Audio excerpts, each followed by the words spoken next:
Okay, so we are going to go ahead and start. Before we start, as Mom was talking, I think God told me something. Here's what I think He said, and He said that we don't have fear, right? And so when a prophet came, we're supposed to be prophets, aren't we? Because it says all of us are supposed to prophesy. We're supposed to be prophets, and did prophets have fear over what they were going to say? No. Did they care how the people took it? Well, they wanted them to take it in a good way and learn from it and do what they were supposed to do. But if they didn't, they didn't really care. So here's what I'm going to say. And if I offend you, okay. Don't care, to be honest. Halloween is probably the most demonic day of the year. So I'm going to keep this very quick. If you celebrate Halloween, you're letting your respect for man or your fear of man trump your fear of God. Your will is trumping God's will, and you respect Satan more than you respect God. So if you follow through with Halloween, you let your children do these things. And I know it's not completely in your control, that if they go to school and they hear these things, or if someone says this, okay, well, you're doing your part if you don't allow them to do it while they're with you. God never said we had to be perfect, but He did say we have to try. And so if you allow Satan's will to overpower God's will in your life, have fun. That's not going to be a fun day. So I'm going to leave it at that. Okay, on to the message. Deuteronomy 32. And so we are following the Torah cycle, where God gave us the Torah, the books of Moses, and we are going to be reading through them. As the people are reading through them, they took the first 5 books and they divided them into 54 portions. So you read one for each week of the year. And I know most people are thinking there's 52 weeks in the year. Not in God's calendar. There are 54 weeks. So this week's Torah portion is called Hazinu, which means in Hebrew to give ear. And so it's traditional that before we read the Torah, we say a blessing. So blessed are you, O Lord our God, King of the universe, who sanctifies us with His commandments and has commanded us to make the Torah our business. So as we jump into Hazinu, it starts in Deuteronomy 32, and it encompasses the entire chapter of Deuteronomy 32. So it's actually a fairly short Torah portion, considering most of them are 4 to 5 chapters. This one's only 1. It's a very interesting Torah portion, though. So it starts out with, so Moses recited this song, the entire song, publicly to the assembly of Israel. So here's where it starts. Listen, O heavens, and I will speak here, O earth, at the words that I say. So that's where we get that listen, and this, or listen and hear, those 2 words in Hebrew are ha'azinu, which means to give ear. So heavens give ear, and earth listen. So within this word ha'azinu, we find this Hebrew base word, and it basically means to ponder or absorb. So he's telling the people, because he's talking to heaven and earth, but he's talking to the people as well, and he's saying, be ready to hear what I'm going to say. The second time he uses that word, hear what I say, is the song we sang earlier, Shema, hear, O Israel. So he says, hear. Well, the word Shema has this connotation to it that, or this understanding that it means to hear, and not only to hear, but to obey. You're listening with the intention of obeying what he says. So this Torah portion, we're introduced to a couple ideas. I'm just going to skim through a few really quickly. We're told that our rock is the salvation of the Lord is our rock. We know that Yeshua is our rock, that we're building on the foundation that He set for us. We're told we're supposed to praise God and exalt His name, and we are given the deathly consequences of not obeying what He told us to do. And also we're introduced to where Moses is going to die. So it's kind of a very fast-moving portion. And so the thing is, about 2 weeks ago, the Torah portion was called Netsavim. And Netsavim is said to be the day that Moses died. That's the day that, this is Moses' final days on earth. Deuteronomy encompasses only 40 days. The other part, so Genesis encompasses like roughly 2,500 years. 2,500 years. Exodus, Leviticus, and Numbers encompass somewhere between about 120 years. because it starts with the birth of Moses and these things. Well, Moses was 120 by the time we get to Deuteronomy. So that's where I'm getting my 120 from. But really, the book of Leviticus and Numbers, they happen at the same time. It's just over two different things. And they only encompass about the 42 years that they're in the wilderness. I'm also going to interject real quickly. At the end, I have been told people would like to ask questions. So if you have questions, write them down, think about them, and at the end, we're going to have a time that we'll present those. Okay. So Deuteronomy in Hebrew it's called Devarim because it means words. And so it said these are the final words that Moses will ever speak on earth. And so it said, the rabbis tell us that the final words are the most important words you'll ever speak. And so these are Moses' final words. That if whatever he's saying in Deuteronomy is kind of like, this is my last chance to make you guys understand this. So I'm going to get out everything very important. So then, like I said, we get to Netsavim, which was 2 weeks ago, the Torah portion. And this is the final day of Moses' life. So from that, which is like Deuteronomy 28, to the end of Deuteronomy is Moses' final day of life. So that's the very last of the last of the last things Moses will ever be able to say. So they're probably very, very important. So, interestingly, it starts out with, listen, O heavens, and I will speak, and hear, O earth, the words that I say. And so, in another sense, if you read it in like the King James, I think, it says, and testify against the people. So Moses is asking heaven and earth to listen to him and then speak out against the children of Israel if they do wrong in the Lord's sight. That's interesting. I didn't think heaven and earth talked. But the question is, why is he calling on heaven and earth? So there's a famous rabbi, his name's Rashi. He's from about 1,100 years ago. And this was his opinion. I think it's a good one. Moses was about to die. Therefore, he knew that the Israelites would turn away from the Torah. That was in the last portion. He knew that without him there to guide them and to kind of, nudge them along, that they were going to turn away. So therefore, he decided that since they accepted the covenant that God had given them, there needed someone to be there to testify against them when they broke it, because God told them they're going to break it. So God said, you need to have some witnesses to testify against them. And so Moses said, well, how can I pick a witness? How can I pick two witnesses? Because aren't all men mortals like me, and I'm going to die? I mean, Moses knows he's going to die in a day. God already told him. He's got a day on earth left. And he goes, well, how can I pick a witness? Because this could happen hundreds of years in the future, which it did. So he comes to a conclusion that therefore he will call on heaven and earth to testify against them because they are somewhat immortal. We know that they will pass away when the time of completion comes, because Yeshua said that the Torah is not passing away until heaven and earth pass away. So he calls on these things. They're immortal, right, because they don't have the breath of life in them necessarily, but they're called to testify against the people because they are not going anywhere. So why does he call heaven and earth? Why didn't he just say heaven? Well, heaven's important. Well, earth's important. So why didn't he just call one? The Torah says that someone can't be convicted on the account of only one witness, but they need at least two or three.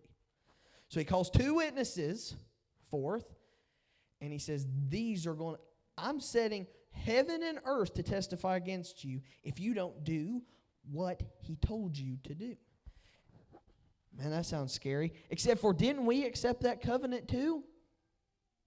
We accepted that covenant. And so what did Moses say? If you don't do what he told you to do, and you claim that you're this high, holy person, then heaven and earth will testify against you. And the last time I checked, Yeshua said in Luke 19:40 that the rocks cry out. We're told in Psalm 19:1 and Psalm 66:4 that heaven and earth sing God's praises. So heaven and earth apparently can speak. Unless God just likes to confuse us. Oh, wait, but he's not the author of confusion. So heaven and earth will literally stand before God and say they screwed up, even when you give them everything they ever needed. And then oh yeah, for our generation, it's going to be a lot worse. He's just saying, well, they had the Torah. I mean, they had everything they needed, right? Because Peter said that God gave us everything we needed for life and godliness in the Scriptures. Did you know Peter didn't have the New Testament? That means everything we needed to live a good, godly life was given in the Torah. But he's going to say, the earth and heaven will look at us and say, not only did you have everything you need, you had 20 more books, and this guy called the Messiah. And you still couldn't figure it out. Yeah, it's because we're stiff-necked. We're stiff-necked and we think we can do everything on our own. So, heaven and earth are going to cry out and they're going to testify against the people. But another interesting thing you see is that the rabbis compare the earth to the body of a man and the soul to the soul. The heavens to the soul. So he's saying, all you people in your physical bodies, you listen to my words and let your soul absorb the words I'm giving you. Apparently these are pretty important if your soul's supposed to absorb it. He then goes on to say that the people he was talking to were like grass. And that his words, the Torah, is like rain. Let me ask you something. Can or water? I'll go with water. Can grass grow without water? So can men grow if they don't follow what God has set before them? So everybody says, I want to grow. I want to grow. If it's not uncomfortable, I can't grow. Well, you ain't going to grow either if you're not doing what he told you to do. It's simple. These people think they can live however they want to, and they're just going to grow into this godly person that God does this and that. Well, if you're not following the words that he gave you in the Torah is not this way of death, by the way. The Torah means instructions, God's instructions that he gave to the people, and more of them are moral instructions than there are physical instructions. You're supposed to help your neighbor. You're supposed to love your neighbor. Is that spiritual? Well, yeah, it has a spiritual connection, but it's more of a moral thing, actually, my opinion. Yeshua never contradicts the Torah. Yeshua only makes it harder. Because he basically comes along and he says, hey, I know you guys have this. It's like I said a minute ago. I'm going to make it harder. Because if you really want to follow me, then you're supposed to be able to do this and go above and beyond. Now, did he ever say, be perfect? No. So Moses also says, this is what's fun about Torah study, because I'm like one verse into this and I've already got a page of notes. He calls on heaven, not earth. He says heaven, and then he calls on earth. And so the rabbis teach us that Moses was calling heaven to meet earth, like Yeshua taught us. But see, the thing about it is, Moses was closer to heaven than he was to earth, because Moses saw God. Moses talked to God. So Moses was closer to heaven, so he was bringing heaven to earth by the commandments that he was bringing us. Yeshua did the same thing when he brought us his commandments, the renewed commandments, the renewed covenant, and when he brought us his salvation. He's bringing heaven to earth. And so the rabbis teach, if you're closer to heaven, then the simple, practical thing you need to do is you need to act out the things he told you. The phrase closer to heaven means you're more learned than most people. If you're closer to heaven, you've studied more, you spend more time thinking about God than the average person, you have the tendency to not do what God told you to do because you think you're above it. So you need to come back down to earth and do what he told you to do. Simple things. Love your neighbor as yourself.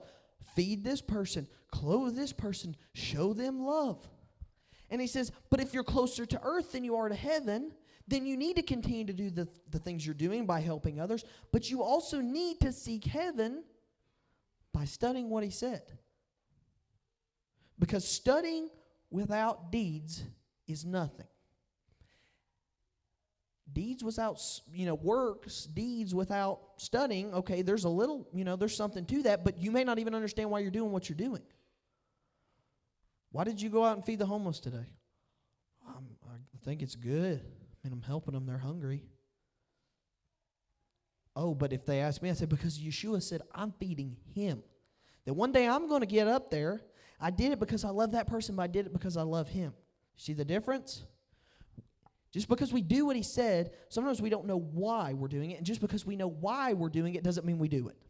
So we have to know both. There's never a time when we should say, I don't have time to read the Bible today. I'm just as bad about it as everybody else. If I'm going to judge you, I expect him to judge me. I'm terrible about it. I try.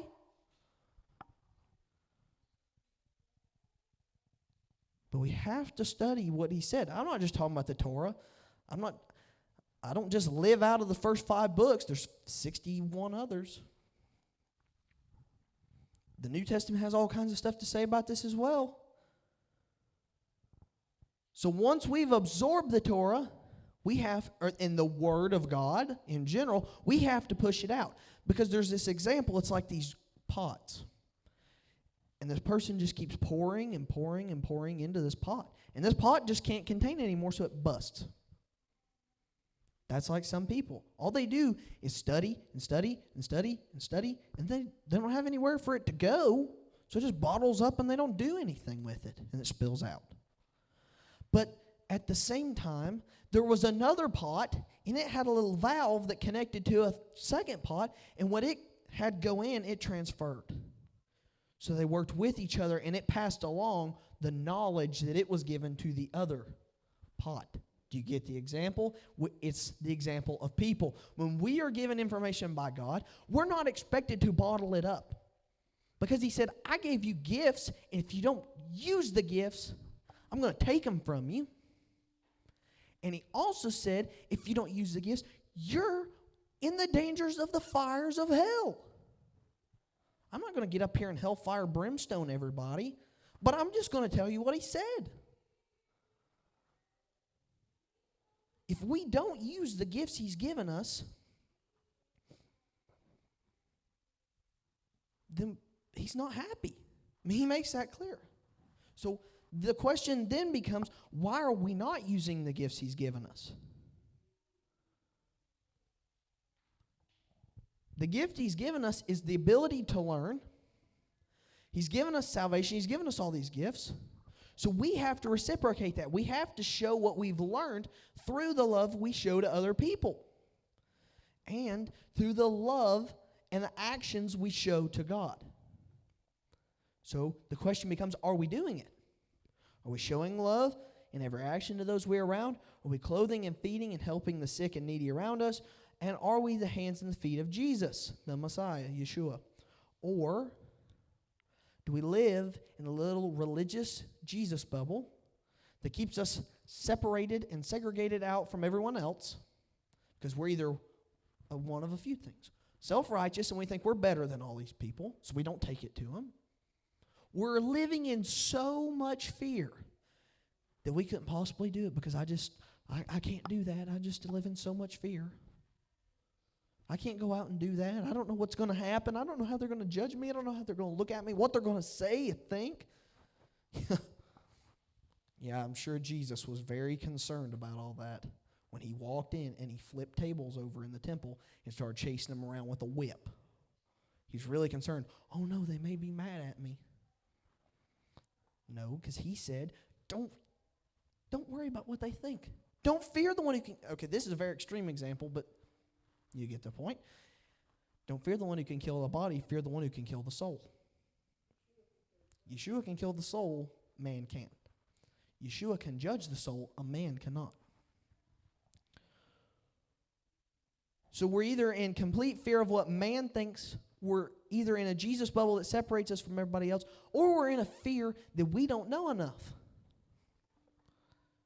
If you've been here at all for the last couple weeks, you'll know that Dad has talked about in the book of Acts where it says they were impressed because they weren't learned people.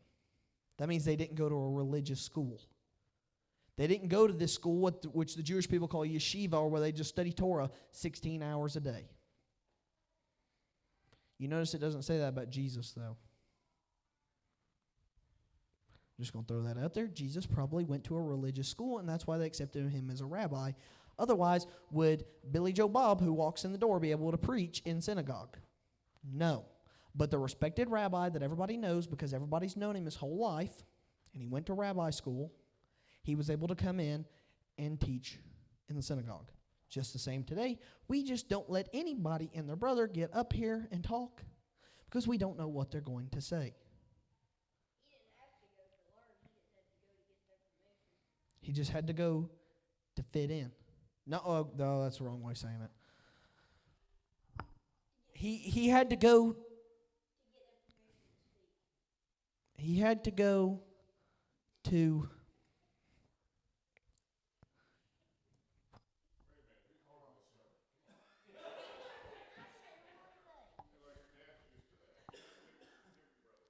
He had to go and he had to study so people would know he was worth his salt. That he was worth letting them letting him come in and teach. Anyway. So, I've mentioned a word a lot, and everybody has their connotation and what they think this word means. But we're going to let the Bible say what it means, or tell us what this word means. And so the word we're looking for is love. What is love? Because this whole thing is we have to do what he said, but we have to do it in love. Because if we do it without love, the book of Hebrews says we can't fulfill and do these things without love. And if we're not going with love, Paul says we're just like a clanging gong. I don't know about you, but I don't want somebody with cymbals just bam, bam, bam on my head all day. That's going to make me lose my mind. So Paul says, and everybody knows this, but I'm going to take it a little different way today. 1 Corinthians 13, verse 4 and 5. Love is patient, love is kind, does not envy, it does not boast, it is not proud, does not dishonor others, it is not self-seeking, is not easily angered, it keeps no record of wrongs, it does not rejoice about injustice, but rejoices when the truth wins out. Love never gives up, love never loses faith, is always hopeful, and endures through all circumstances. So before I read that, if I said, what is love? Everybody said, a warm, fuzzy feeling I have for somebody I really like. Did you hear feeling? Warm, fuzzy, bad? Did you hear anything about feelings in what he said? No. The Bible never says love is a feeling. The Bible says love is action. Love is action. The actions are patience, kindness. You're not jealous. You're not boastful or proud. It doesn't dishonor others by what it says. Doesn't keep a record of wrong. Man, that one's tough. Ooh. Does not rejoice about injustice, but rejoices when the truth wins out. Love never gives up, so you can't say, I don't love that person anymore. Well, then you never loved him in the first place. There is no I don't love anymore. There's I never loved, period. There's I love or I never love. There is no I don't love anymore. People get a divorce because they say I don't love you anymore. Well, that's bullcrap. Pardon my French, but I'm just going to be frank about it because there is no one who can't love anymore. God doesn't say, I loved you in the past, but I don't love you anymore. Because he's the one who sets love, defines love. It's like, who do you want to define love? Society tells us love is a warm feeling that we have. It's a good thing. It's how we know who we're going to marry. Blah, blah, blah, blah. So who do you want to define love? God, the perfect master creator of the universe who redeemed us. He gives us moral guiding laws and principles and protects us. Or the perverts, the sickos, the weirdos, the pedophiles, the predators, and the... I'm sorry, John stood up while I said that. Do we want the weirdos of the world to define love? Or do we want the creator of the universe to define love? We want the creator of the universe to define love. So here's a statement, and a lot of people may look at me funny for this, and that's okay. I can really be mad. Let's say I'm mad at Jacob. I'm not mad at Jacob, but for the purpose, I'm mad at Jacob. I'm so mad at Jacob because he stole my goat. He stole my goat. I'm so mad at Jacob. But he lives right next to me. And that night, his house catches on fire. So out of love, I go and I bust the door down and I wake him up and we put the fire out. That's love. Love is actions. I don't have a good feeling toward Jacob in this scenario. I don't have a warm, fuzzy feeling, and I don't really like him in this scenario. But you know what? I love him enough to keep him from dying, to keep his house from burning down, and from him to lose everything. That's love. And to save my goat.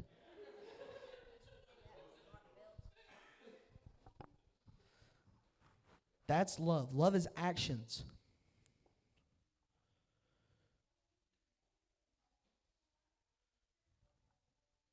The actions, it's like I said earlier. Following his commandments is good, but there's no point if we don't do it in love. And we receive our love through the Messiah. So if we don't do these actions, whether they're mentioned in the New Testament or the Old Testament, because I'm going to burst everybody's bubble here, the laws of the Old Testament are the commandments of the New Testament. No, Jesus said all kinds of stuff that's not in the Old Testament. Show me, because you can't find one. And I'll stick with it. You can't find one thing that's said in the New Testament that didn't happen in the Old Testament, in the Torah specifically. You can't find one thing Jesus said to do that contradicts the Torah, but you can find a whole lot of stuff he said to do that just reiterates what the Torah says. Oh, but Paul said, and he was writing under the inspiration of Jesus, we're supposed to elect church deacons, and deacons aren't in the Torah. Ladies and gentlemen, would you like to go back to Deuteronomy where God picked judges? Oh yeah, that's the same word, just in a different language. Judges, deacons, leaders of the church. Get my point? Nothing that happens in the Old Testament is arbitrary and done away with today. Because all these people say, well, I don't abide in the law. Okay, I don't either. I follow what he told me to do because that's what guides me. But here's the deal. I'm under the New Testament. I'm under the New Covenant. Well, Jesus said I came to bring a renewed covenant. In English it says new, but in Hebrew it says renewed. Read the Gospel of Matthew in Hebrew. It says I came to bring a renewed covenant. So he's just renewing what he said. And so in the Old Testament there's 613 commandments. In the New Testament there's 1,200. So take your pick. That means we live a lot harder life than they did. Oh, they had to sacrifice and stuff. Yeah, but their bodies didn't have to be sacrifices like Romans 12 says that we just saw on the screen. Their lives didn't have to be sacrifices. They didn't have to pick up their cross and carry it daily. They did through their sacrifices. So is it new? No, it's renewed in a different form. It's not completely new. Sacrifice, this daily sacrifice thing is not something new. It's saying, I'm calling you to a higher standard. Here's their sacrifice, here's yours. But on the same coin, we can't earn the gift he's given us through what we do. I spent a whole lot of time today talking about works and doing what he said, right? And now a lot of people probably looking at me saying, so you think you have to earn what he gave you? No. Because in Ephesians 2, verse 8 and 9, Paul says, you're silly if you think you can earn all this, because Yeshua came and he gave it as a gift. You can't earn a gift. You just receive it. He gives it freely. It's up to him who he gives it to. But you know what James said?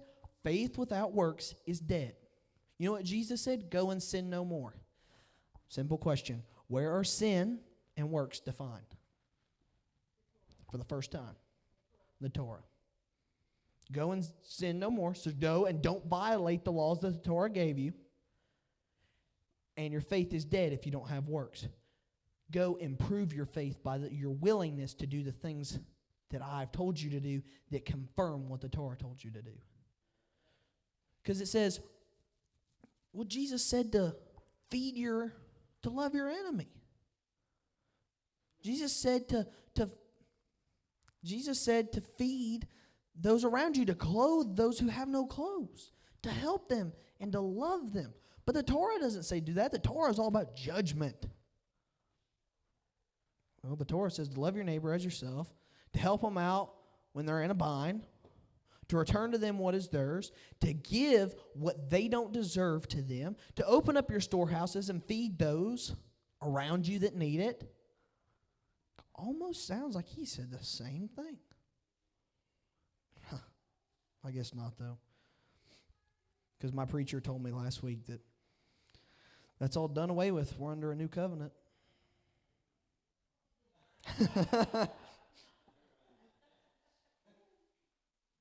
So many Christians think we take the gift we were given, we just sit idly by with it. We live our good little Christian lives by, not saying this and doing this, not watching this, and then we go to church and all this.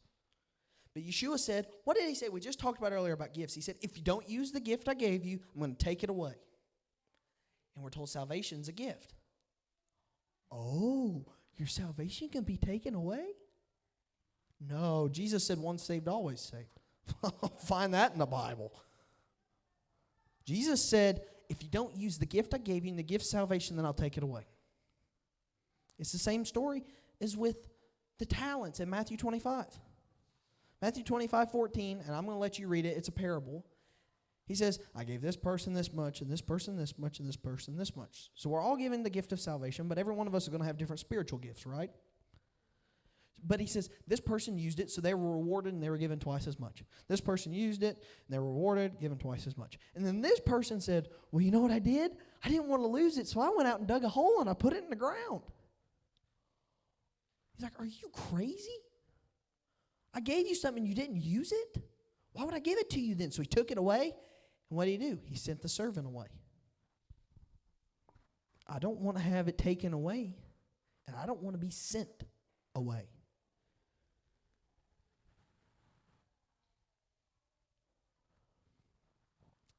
So how do we use salvation as a gift? Because, okay, if we're given the gift of prophecy, we prophesy. So if we are given the gift of salvation, we salvation? That doesn't make sense. But Yeshua said, because I gave you this gift, I want you to take it out. It's never supposed to stay inside of 4 walls and a roof. Shut the doors. Bury it. No, he said, I want you to take it and invest it. Invest it means taking what you have and putting it into someone else. It's kind of like what I said a minute ago. And, I know this is hard to, the Torah and Jesus, like I said, but, where the Torah says that when you learn, you take what you learn and you pass it on to somebody else. That's how you use your salvation. And it says that only when we do it in love can we fulfill the Torah and can we do what he said. Because Jesus said, we said it like 4 times. If I'm doing it without love, I'm like a clanging gong. And the book of Hebrews says, when we fulfill the law. No, Jesus fulfilled the law. We're going to have to go back and tell whoever wrote Hebrews that they need to reread it. Spell check. Because Jesus fulfilled the law, so we don't have to. Hebrews says we can only fulfill the law when we do it through love. Only through love of him and love of our neighbor and the actions that we demonstrate to show our love can we fulfill the Torah. And can we spread the word that he has given us and spread his life to those who are around us. Because he's the master, but we're the workers, right? We're supposed to be the ones taking it out. The master uses the workers to go out and gather in the harvest and to plant the seeds. The master sits by and supervises. He already did the work in getting everybody there. Now, you're the one, the servant, who's going to do the work to keep it going.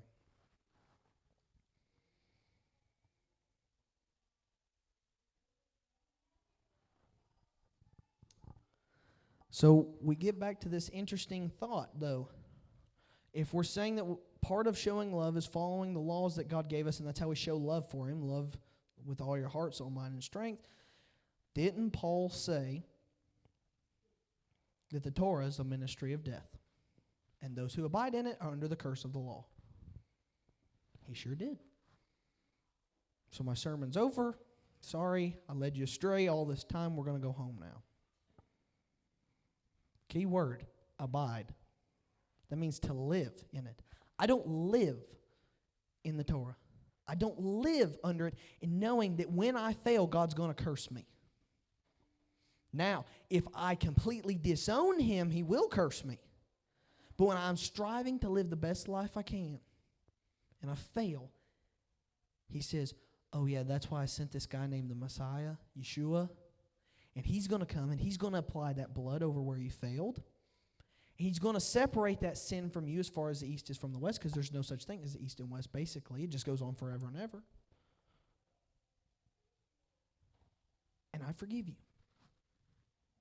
So I have an understanding that if I'm going to wear tassels for my pants and not eat that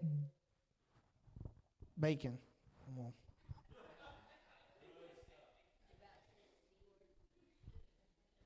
Demon pig.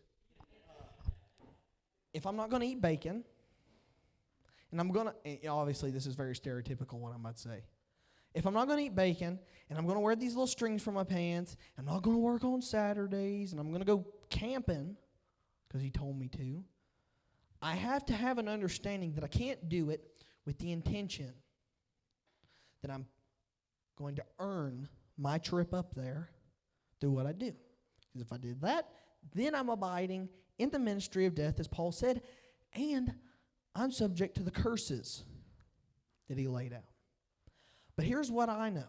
Yeshua followed the Torah, and he told us to do it, because he said that the Torah is not passing away until heaven and earth pass away, and he said that he didn't come to do away with the Torah. He came to fulfill it. Read it in Greek. It means fully preach it. So I have to have this understanding that I'm doing what I'm doing in an effort to be more like Jesus, like Paul said, and in an effort to please him, to say, I am trying. I'm trying to show you my faith. You know my heart, but I'm trying to show the world my faith through my actions. So when people say, you don't eat bacon? I go, yeah, because I love God and I don't say, yeah, because if you eat bacon, you're going to hell. Has anybody ever heard me say that? But I say, I don't eat bacon. I don't do this, and I do this, and I do this, and blah, blah, blah, blah, blah, because I seek to please God with my every action. Train every thought, and a thought becomes an action, by the way, to obey Yeshua the Messiah. Train every action to obey Yeshua the Messiah.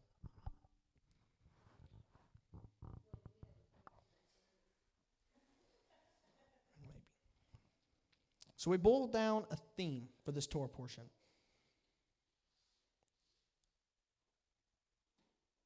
If we follow the simple commandments that God has laid out, because there's none in the Torah that are extremely hard to do. I'm going to go with the hardest one is what we're going to be doing this week, and it's camping outside.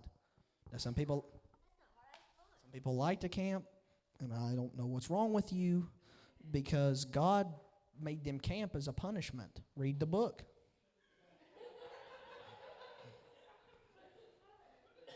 I lived in a camper for 15 months. It's kind of like God saying, and once a year, I want you to live in a camper for a week. I'd be like, oh. I mean, can you imagine that? They're in the wilderness. They're living in tents for 40-something years. Because they're in the wilderness for a while before they had to wander it for 40 more years. So it's like 42 years total. And they're living in tents, and they are obviously hating it because all they can do is complain and tell God how miserable they are. Wish you would have just brought us out here to kill us. And then God goes, hey, now when I bring you into that good land, you're going to camp in a tent for a week because you complained all that time. That's what you get. I would have been so mad. Live in a tent for 40 years so you can go into the land and live in a tent again. Like, oh, man. But then through that, what do we see? That Yeshua is going to come and he's going to tabernacle with us. So even out of their screw-ups and out of our screw-ups and our failures, his blood is working through us. So fear is trying to weigh us down. Fear that we're not doing the right thing. Maybe it's laziness. Oh, that's a big problem in the church today. People are lazy. I don't want to do what he said. That's hard. That's no fun. I like that. That's fun. That's good. Yeah, because Jesus said, and while you're on earth, you're going to have a good, fun life. He said, no, they're going to beat you. They're going to kill you. They're going to talk about you. They're going to arrest you. Oh, fun stuff. That's good. No, because what is fun and good up there is not fun and good down here. Yes, God provides us joy down here, but it's joy in him, not joy in the things of the world. So it's either laziness or fear that's weighing. Honestly, that's what I think. Laziness, fear, maybe anger, because you're angry toward God that you don't want to do what he says, but I don't think that's as big of a problem as laziness and fear. Laziness and fear are probably the two biggest things that weigh the church down today from doing what God told them to do. They're not going out and taking it. They're not going and making disciples.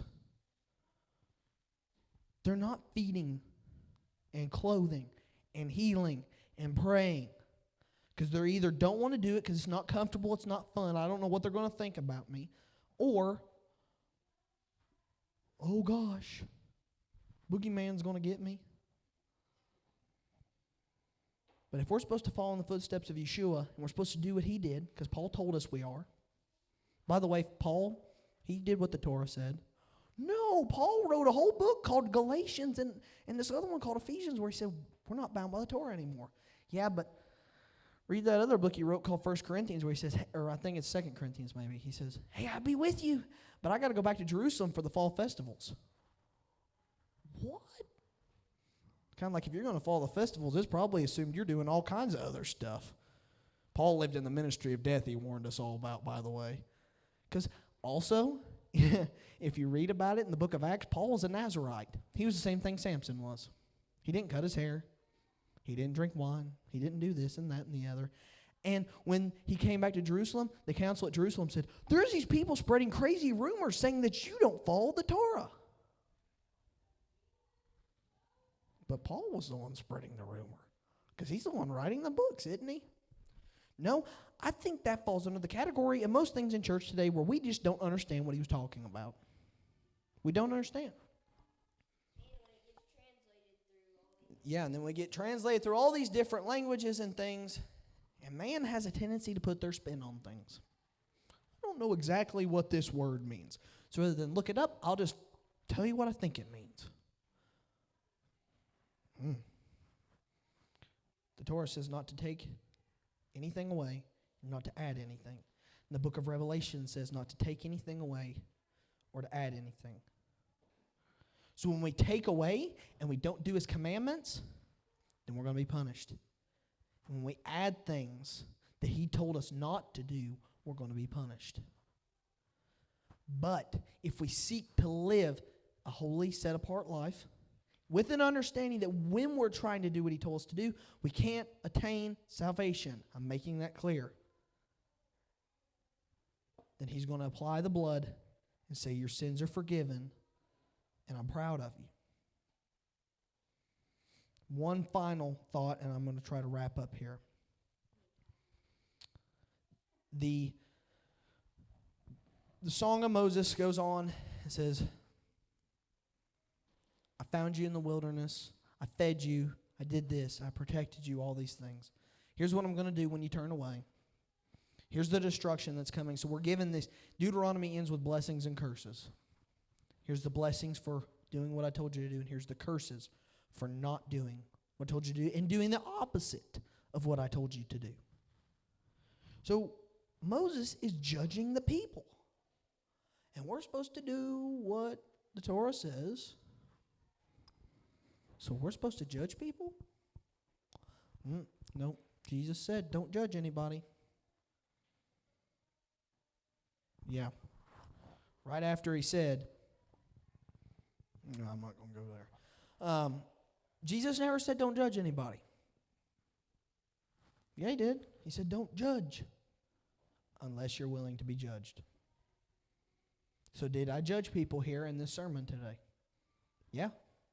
And what did I say? I'm willing to be judged. If I judge people, even you, if I judged you, and I said, people don't read the Bible enough, people don't study God's Word enough, what was the second statement I made there? And I don't either.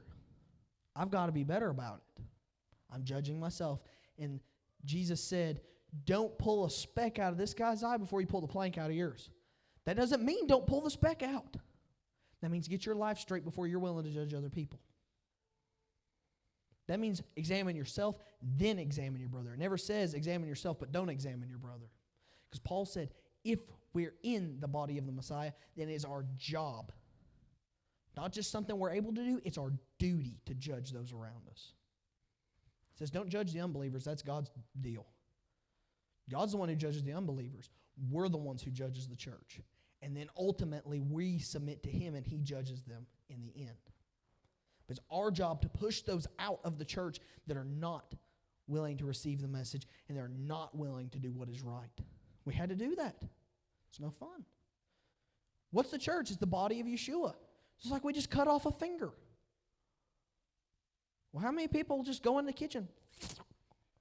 I mean, that doesn't feel good. It doesn't feel good to judge people. Now, some people are self-righteous and think it's a real good, fun time. But if you're doing it with love and you're judging with love, because that's the whole thing, you have to do it with love. You have to do it with those actions, not this warm, fuzzy feeling. Because if you judge with a warm, fuzzy feeling, that's I don't know how that goes down. But if we do it with love, then Paul said we're doing it to save them on the day of judgment.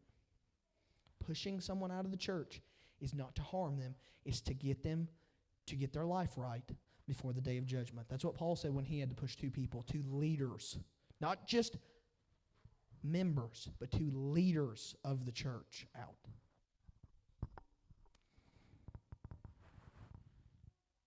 The penalties for disobeying God are steep, and they result in destruction, but the promises of peace and prosperity are there for those who abide in the Almighty. So we see His commandments are not a burden to us, but His yoke is light because we apply His blood. We do it to glorify Him. But they are there to set us above above society, above the temptations and the evil of the world. They're there to lift us out of the muck and the mire that drags us back. And the moral and spiritual, commandments of the Torah are more applicable, or just as applicable today as they were 3,500 years ago when they were written down on a mountain in the wilderness. Because when they're in Sinai, they didn't have drag shows for children. When they're in Sinai, they didn't have pagan holidays like Halloween and Christmas.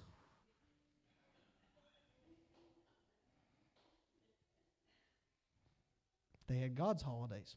But yet God told them not to participate in divination, not to cross-dress, for a man not to lay with a woman, and a woman not to, for a man not to lay with a man as he does with a woman, neither for a woman to lay with a woman as she does with a man. So it was applicable to them because, it happened. There was divination in their time. There was homosexuality in their time. It's a lot worse today than it was back then. So are they just as applicable, or are some of them even more applicable today? I'm willing to bet that in theory, it's the same, but in another way, depending on how you look at it, they're almost more applicable today than they used to be, because we see it more today. So, God gave us the commandments not to punish us, but to lift us above society and to protect us. That's the whole goal of the commandments, is to protect us from destruction. Because God later says in it, verse 39 of Deuteronomy 32, "Look now, I myself am He. There's no other God but me. I'm the one who kills and gives life. I'm the one who wounds and heals. No one can be rescued from my powerful hand."